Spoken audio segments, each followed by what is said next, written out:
नमस्कार, मैं दीपक कुमार। सबसे पहले आपको होली की बहुत बहुत शुभकामना, ढेर सारी बधाई। ये बतकही का छठा अंक है, थोड़ा सा लेट हो गया है, लेकिन जिस तरह से आपका प्रेम मिला है, स्नेह मिला है, मुझे लगता है कि अनवरत जारी रहना चाहिए। आज भी हमारे साथ अजय भाई हैं और आज जो चट्टी चौराहों पे जो चर्चा हो रही है, खास तौर से मोदी जी को लेकर, उनकी विदेश नीति को लेकर, ट्रंप को लेकर, ईरान को लेकर, हम उसी के इर्द गिर्द बात रखेंगे और इस वीडियो में आपको यह भी बताएंगे कि भारत के प्रथम प्रधानमंत्री की जो विदेश नीति थी उसका थाट क्या था, अमेरिका कब कब हमसे बैक फुट पे गया है, हम उसकी भी जानकारी देंगे। लेकिन अंत तक बने रहिएगा। अजय भाई, जो चर्चा चल रही है, जिस तरह का माहौल है, आपको क्या लगता है ट्रंप ईरान में क्या करने जा रहे हैं? देखिए, जिस तरह की सूचनाएं तमाम चैनलों पे आ रही हैं, अखबारों में आ रही हैं, खास करके गोदी मीडिया की बात नहीं कर रहा हूँ, CNN की बात कर रहा हूँ, अल जजीरा की बात कर रहा हूँ। अल जजीरा को इंटरव्यू दिया है पेंटागन ने और कहा है कि जिस तरह की मिसाइल ईरान मार रहा है और लगातार गल्फ रीजन से लेके इजराइल पे, अमेरिका की सारी ताकत उसको रोकने में, उसका इंटरसेप्टर जो है, जो रोकने वाला है एयर डिफेंस सिस्टम, वो इतना कॉस्टली है कि 15 दिन में अमेरिका को बैकफुट पे जाना पड़ेगा। अगर ये 15 दिन लड़ाई नहीं रुकी, 15 दिन से अधिक लड़ाई चली, तो उसको बैकफुट पे जाना पड़ेगा। जबकि ईरान की जानकार कह रहे हैं कि ईरान के जो जानकार हैं, जो मिडिल ईस्ट को पूरी हमारे पत्रकार साथी या डिप्लोमेट जो हैं वो जानते हैं, जो ईरान को ठीक से जान रहे हैं, उनका कहना है कि ईरान के पास 6 महीने लड़ने की ताकत है। और पेंटागन कह रहा है कि अमेरिका के पास 15 दिन का एयर डिफेंस सिस्टम है जो इजराइल के हमलों को रोक पाएगा। जिस गति से ईरान लड़ रहा है, जिस ताकत से, जिस ऊर्जा से लड़ रहा है, वो 6 महीने तक लड़ेगा। आप ऐसा कह रहे हैं? हाँ, अगर ईरान के पास, अभी किसी को पता नहीं है, अगर ईरान के पास एटम हुआ तो बड़ा विध्वंस होगा। और ईरान से जीतने का अमेरिका के पास एक चारा है कि वो एटम मारेगा। कोई दूसरा उसके पास चारा नहीं है। जिस तरह का उसका मिसाइल में या उसका ड्रोन में जो जिस तरह का कमाल महारत ईरान ने हासिल किया है, वो मुझे नहीं लगता कि इस युद्ध को देख के, लगातार देख रहे हैं हम लोग, किसी और भी देश के पास उस तरह की चीजें हैं। अब तो चाइना और रसिया ने भी कहा कि हम आपके साथ खड़े हैं। चाइना भी मदद कर रहा है, रसिया भी मदद कर रहा है। अमेरिका तो परेशान हो जाएगा। अमेरिका सोच रहा होगा कि कहां से कहां हम इस युद्ध में आ गए। इजराइल के कहने पे इतनी बेइज्जती होने वाली है अमेरिका की, मैं आपको बता रहा हूं। या तो एटम से मारेंगे और या फिर बैठ होंगे एकदम, मेरा जो समझ आया। लेकिन एक बात उठती है कि इसमें जो भारत की भूमिका है, देखिए साहब, भारत की तो कोई भूमिका नहीं, मोदी जी की तो कोई विदेश नीति है नहीं, कुछ भी नहीं जी। मतलब 2 करोड़ की नहीं, 1 अरब 40 करोड़ लोगों का प्रतिनिधित्व। अरे महाराज, आप सोचिए, उनकी सोच पे कभी-कभी आपको ऐसा सवाल खड़ा कर देते हैं। अरे सर, मैं छोटी बात कर रहा हूँ। अब मैं छोटी बात कर रहा हूँ। नेपाल जैसा छोटा सा देश, वो मोदी जी की विदेश नीति को खारिज कर दिया। आज तिब्बत को लेने जा रहा है चाइना। मोदी जी की हैसियत है क्या बोल रहे हैं तिब्बत को लेके?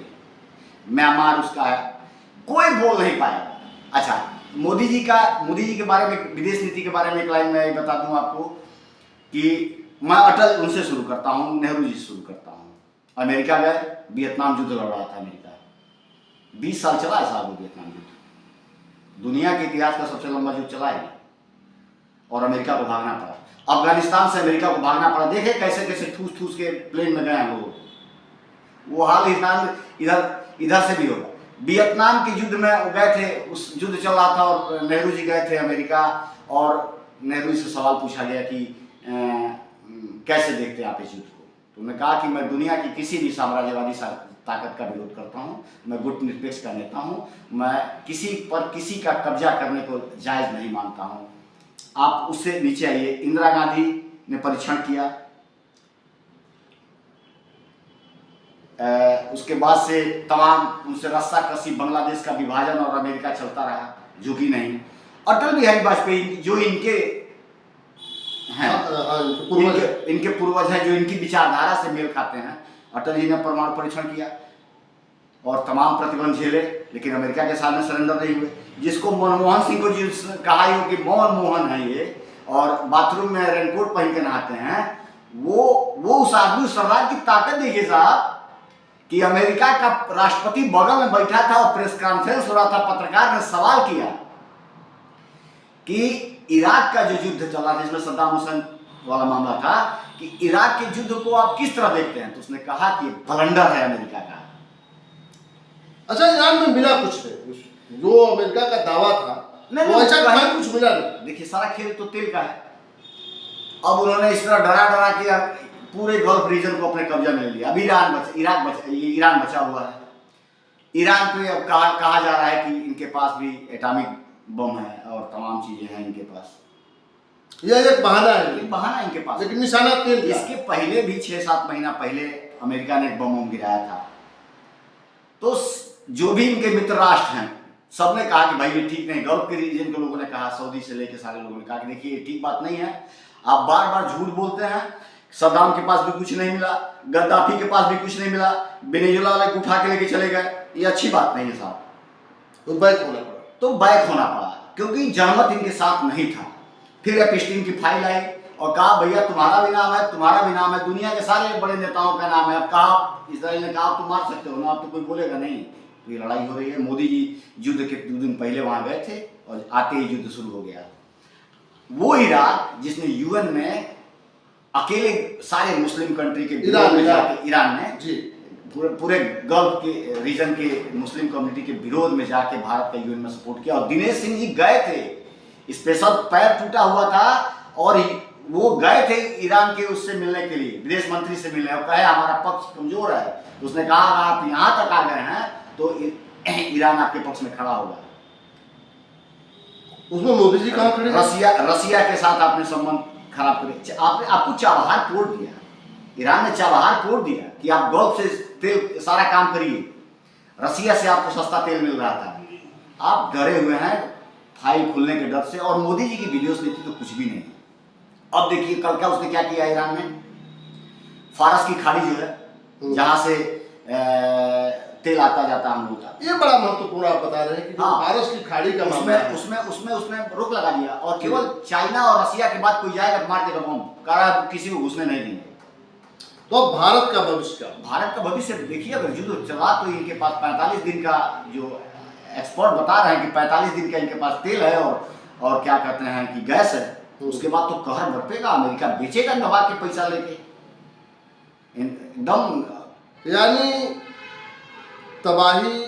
अगर युद्ध महंगाई भारत में डायरेक्ट घुसेगी, डायरेक्ट तबाही, क्योंकि सारा काम ऊर्जा से ही होना है और जो जिस दौर में ऊर्जा का राजा होता है वो दुनिया पे राज करता है। भारत के पास ऊर्जा संकट है, ये डिपेंड है गल्फ पे, ये डिपेंड है रसिया पे, ये डिपेंड है अमेरिका। तो गल्फ से सारे लोग भाग रहे हैं, फारस की खाड़ी से तेल आना है वो बंद हो गई, रसिया से तेल खरीदेंगे तो टैरिफ लग जाएगा।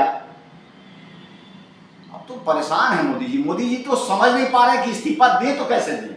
मैं आपको बता रहा हूं, मोदी जी इस्तीफा देना भी चाहते हैं तो नहीं दे पाएंगे, उनको डर लग रहा है कि लोग क्या कहेंगे। और अगर कुछ नहीं कहेंगे, मैं तो मोदी से कहना चाहता हूं, कुछ नहीं कहेंगे, आप इस्तीफा देके इस भारत का कल्याण करिए। आप मान रहे हैं कि वो मोदी जी फंसे, वो चाहते हैं कि इस्तीफा कोई मांग ले, कोई मांग नहीं रहा। कांग्रेस भी छोड़ दी है कि जाइए ऐस कीजिए, जो चला रहे हैं जितना खराब करेंगे हमारे लिए बेहतर हो जाएगा।